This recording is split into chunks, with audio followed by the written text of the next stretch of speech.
Siapa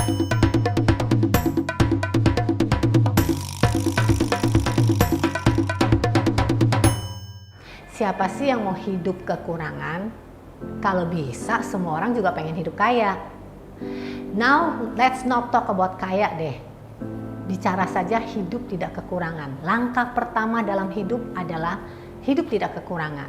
Hidup tidak kekurangan itu adalah sebuah prestasi. Alhamdulillah, puji Tuhan kalau tidak kekurangan, ya kan? Nah, pertanyaannya, saya tidak punya kerjaan. Saya dapat kerja dipecat terus. Saya income-nya tidak banyak, tidak mencukupi kebutuhan hidup tiap bulan.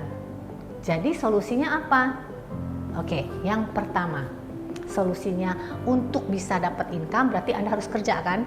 Kerja dapat income. Bagaimana income ini Anda dapat atau income yang lebih tinggi dari kebutuhan hidup Anda sehingga Anda tidak kekurangan. Step yang pertama, kita tonton video ini dulu. Apa? Tak duit beli nasi. Buat beli nasi? Ya, Belum makan? Nih, saya punya jus untuk ibu juga ya. Jus buat ibu. tak duit. Iya, ini uangnya saya kasih juga ya. Iya. Itu tangan kanan ambil ya. Asih ya. Ya, buat makan bu ya. Iya Pak. Asih ya. Ya. Anda lihat di video itu, ekspresi perempuan itu, jika Anda ingin bekerja, mencari pekerjaan, Anda harus mengeluarkan aura yang positif, aura yang menyenangkan, energi yang enak buat orang. Jika muka Anda seperti itu menakutkan, seperti orang stres, depresi, kelihatan quote and quote tidak lazim, sebagaimana normalnya manusia, orang akan takut mempekerjakan Anda. Setiap kali Anda bertemu orang, keluarkanlah energi positif, energi yang menyenangkan. Di mana kita menjadi orang menyenangkan, di situ bos juga akan senang sehingga Anda tidak mudah kehilangan pekerjaan. Yang kedua, untuk bisa dapat income, orang harus bekerja, dia harus punya pengetahuan. Dia harus sekolah. Dan ketika Anda sekolah, banyak banget nih orang sekolah ya, cuman untuk sekedar dapat ijazah, datang ke sekolah, pulang, begitu aja, tidak mengerti kenapa dia mesti sekolah, kenapa tidak cari tahu ilmu yang mereka pelajari di sekolah. Make sure you understand what you are learning at school, sehingga ketika Anda lulus, Anda mengerti di tempat pekerjaan mesti bagaimana Anda menyelesaikan masalah-masalah di kantor. Nah, makanya anak-anak yang saat ini sekolahnya main-main, Anda harus berubah, harus bertobat. Kalau mau punya income, tidak mau kekurangan, harus punya pengetahuan, mengerti apa yang Anda pelajari di sekolah. Ada rasa ingin tahu, rasa ingin bertanya, rasa belajar, sehingga ijazah bukan hanya selembar kertas. Yang kedua, saya tidak punya kesempatan sekolah. Bagaimana saya tidak punya pengetahuan ilmu tinggi? Jangan khawatir, ada yang disebut namanya skill, keahlian. Ada orang tidak punya ilmu tinggi, punya keahlian. Keahlian masak, kalian bikin kue, keahlian cuci baju, kalian bersih rumah, keahlian nyupir, keahlian betulin barang. Nah, keahlian-keahlian ini adalah alat untuk Anda dibayar, untuk mendapat income. Jadi, punya pengetahuan atau punya skill adalah cara untuk tidak hidup kekurangan. Berikutnya, saya punya income tidak tinggi, kebutuhan saya lebih banyak daripada income saya, dari pendapatan saya. Ada caranya. Pertama, ketika Anda income-nya segempel, jangan punya pengeluaran 2 gempel, ya kan? Income segempel lawan pengeluaran 2 gempel tidak mungkin bisa menutupi.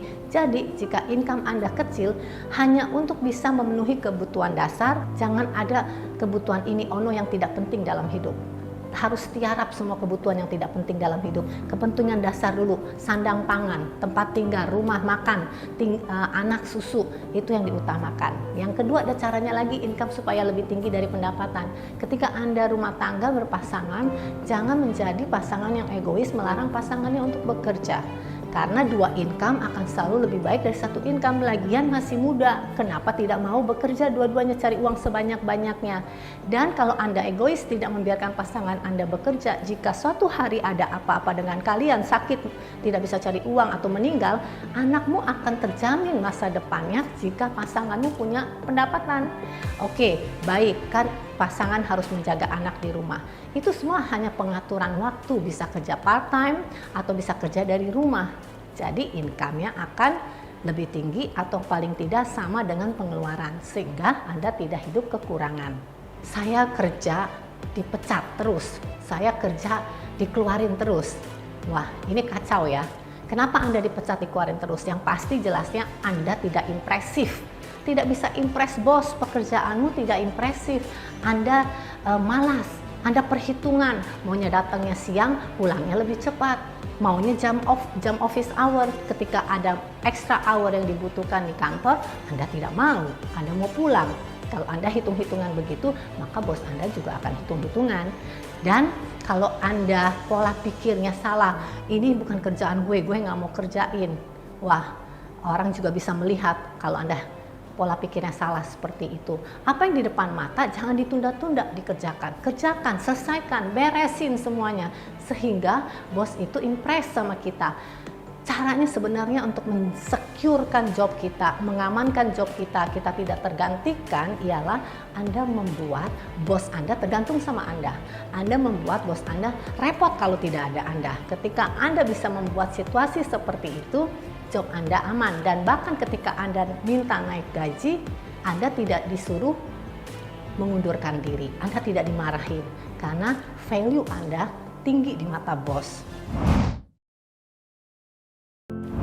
Saya yakin setiap orang yang punya kualitas diri tidak akan hidup kelaparan.